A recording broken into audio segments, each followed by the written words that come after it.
자, 북한과 지금 남한의 문 정권이 뭔가 대선을 앞두고 크게 한 건을 하려고 지금 작업을 하고 있는 것 같습니다. 최근에 북이 도발하는 걸 보면 예사롭지 않은 미사일들을 쏘고 있는데요. 어제도 북한이 이 미사일을 발사했는데 어제 쏜 미사일이 일반적인 탄도미사일이 아니라 바다에서 쏜 탄도미사일이다. 그래서 SLBM이다. 2000톤 잠수함에서 쐈다라고 나오고 있습니다. 3000톤이 되지 않는 잠수함에서 SLBM을 쏠 수 있는가? 이 부분이 좀 의문이었는데요. 그러니까 북한이 미니 SLBM을 쐈을 거다라고 지금 이야기가 나오고 최대 고도가 60 그리고 비행거리가 590이라는 겁니다. 그래서 미 국무부는 어제 북한의 탄도미사일 발사가 유엔 규정 위반이다 라고 말을 하고 나섰는데요. 여태까지 북한이 이 SLBM과 관련해서는 실제 잠수함이 아니라 바지선 등에서 쐈고 잠수함에서는 지금 쏜 적이 없었는데 이번에는 2000톤급 잠수함에서 쐈을 거라는 이야기가 나오고 있습니다. 그래서 이번에 쏜 게 노동당 창건 박람회에서 등장했던 미니 SLBM 아니냐. 자, 이렇게 이야기가 나오고 있는데요. 북한이 이 SLBM 계열의 북극성 미사일들을 1500km, 2000km짜리를 쐈는데 여태까지. 그렇지만 잠수함은 아니겠죠. 그런데 이번에 쏜 거는 실제로 잠수함에서 쏘았다는 의미에서 거리는 짧지만은 SLBM이 완성이 되었다라는 측면에서 이 충격을 주고 있습니다.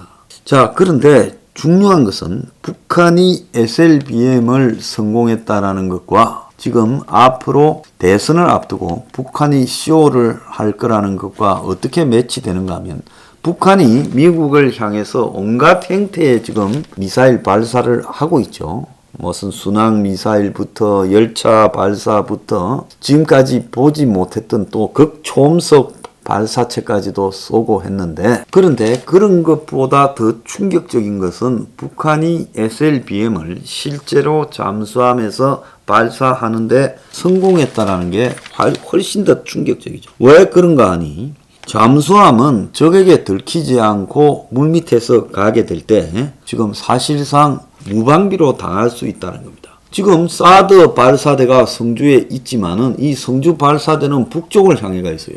그러면 북한이 잠수함으로 이렇게 내려와 가지고 남해안에 와서 정 뒤에서 성주 사드 기지나 주요 시설들을 향해 발사를 하면 SLBM을 이거를 막을 방도가 없다라는 겁니다. 그래서 북한의 SLBM 발사는 한미 미사일 방어망을 완전히 무력화시키고 만약에 북한이 남쪽으로 내려와가 평택 미군 기지를 공격한다. 590km면 충분히 가능하잖아요. 또 남쪽으로 내려와서 원자력 발전소를 공격한다. 남쪽으로 내려와서 서울 도심 청와대를 공격한다. 이렇게 되었을 때는 현재 우리 기술로는 막을 방도가 전혀 없고 그 발사를 지켜보고 있을 수밖에 없다는 겁니다. 자, 이걸 막으려면 남쪽에도 촘촘하게 사드 미사일을 동서남북 4개 방향에 다 배치해야 될 건데 그렇게 감당하기가 어렵죠. 그래서 합참이 어제 오전 10시에 북한이 심포에서 SLBM으로 추정되는 걸 쐈고 이것이 미니 SLBM으로 아주 크기가 작고 당연히 높이나 거리도 짧았을 거다라고 예상이 되고 있습니다. 자, 어떤 사람들은 북극성 계열을 고각 발사해서 900km까지 올라갔다라고 이야기도 하고 있습니다. 그런데 지난번에 북한이 무기 박람회에서 공개한 SLBM은 북극성 5나 1호보다 훨씬 작았다라고 나오고 이스칸데르를 SLBM으로 개량한 형일 거다라는 이야기도 나왔습니다. 그래서 북한이 이 이스칸데르 KN-23이라고 부르는 이 적어도 변칙기동 이스칸데르를 SLBM으로 바꾸어서 했다면 이것이 주한미군 그리고 한국의 안보에 치명적일 수 있다는 거고요. 이미 북한이 3000톤급 2대 정도의 잠수함을 건조했을 거고 4000톤도 지금 건조 중일 거라고 이야기가 나오는데 자, 그런데 여러 발을 갖다가 일반적 잠수함에 탑재할 수 있는 소형 SLBM까지 만들었다. 그래서 기존의 북극성 5호의 지금 직경이 절반밖에 안 되는 걸 만들었다면 이건 참 심각하다라고 보는 겁니다.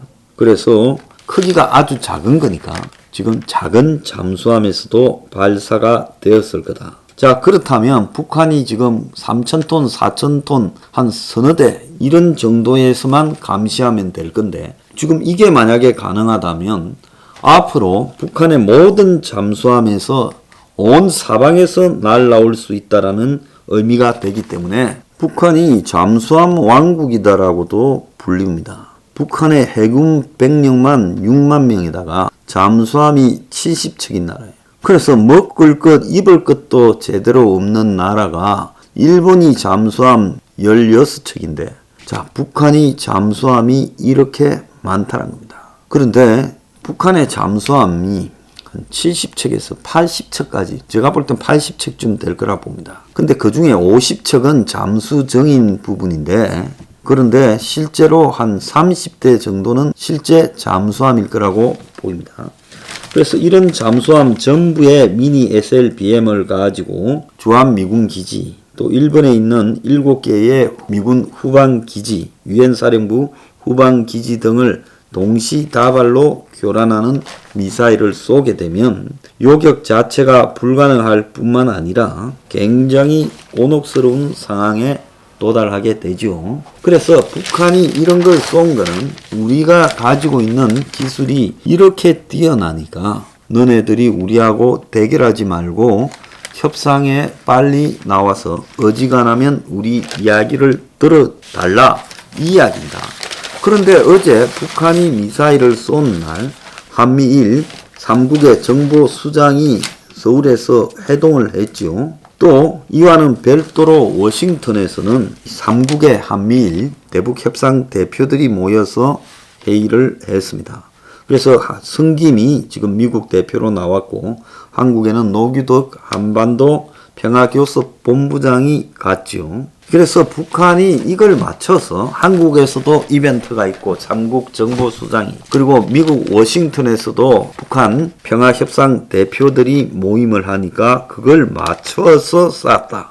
그래서 미국 측이 어제 북한이 한편으로는 안보리 결의를 준수할 의무가 있다. 대화를 하더라도 곧바로 제재를 완화해주지 않겠다라고 말을 했지만은 핵심은 방점은 그게 아니라 대화에 대해서 논의를 했고 특히 종전선언에 대해서 논의를 진행했고 앞으로 논의를 더 진행할 거다라고 한 겁니다. 그러니까 성김이 종전선언에 대해서 논의를 진행하겠다고 하니까 북한이 매우 위협적인 미니 SLBM을 쐈다는 겁니다. 자, 물론 종전선언 수위에 있어서는 한미 간의 온도차가 있었다. 자, 그래서 미국 측은 북한이 이 비핵화에 대해서 적극적으로 나올 때 종전선언을 한다. 이렇게 말했을 거고 한국은 종전선언부터 하고 평화협정으로 들어가면서 비핵화를 끌어낼 수 있다. 이렇게 말을 했겠죠. 그래서 일본이 지금 유일하게 종전선언의 당사자가 아니면서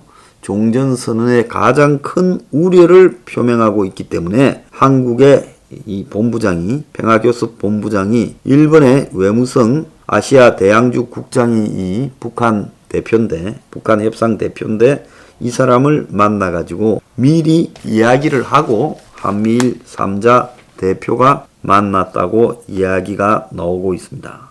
자, 그런데 문제는 미국이 북한의 이러한 장난에 지금 놀아나는 모습을 확연하게 보여주고 있다. 성김 입에서 종전선언을 계속 논의한다라는 것 자체가 북한으로 하여금 계속 도발하면 미국이 북한에 대해서 가지고 있는 가이드라인이 점점 낮아질 거다. 지금도 벌써 나오고 있는 이야기가요. 지금 한국이 북한에다가 백신을 제공하고 또 백신과 더불어서 식량을 제공하고 그리고 북한이 이제 협상에 나오는 척 하면서 내년 2월 달에 베이징에서 남북 미중 사자 회담을 하고 그래서 뭔가 대선 직전에 평화적인 쇼를 하거나 아니면 이런 부분을 깨트린 데 대해서 위기를 조성하는 그런 명분들을 북한으로 하여금 축적하도록 해주고 있는 게 아닌가 하는 이야기가 깊숙하게 나오고 있다는 겁니다. 어쨌든 북한은 아직도 더 우리가 생각지도 않은 미사일 장난을 계속하면서 계속 미국의 북한에 대한 가이드라인을 낮추려고 할 건데 아프간 실패, 경제 실패 등으로 코너에 몰리고 그 다음에 중국에 대한 대중 제재도 지금 쉽지 않은 미국이 바이든 정권이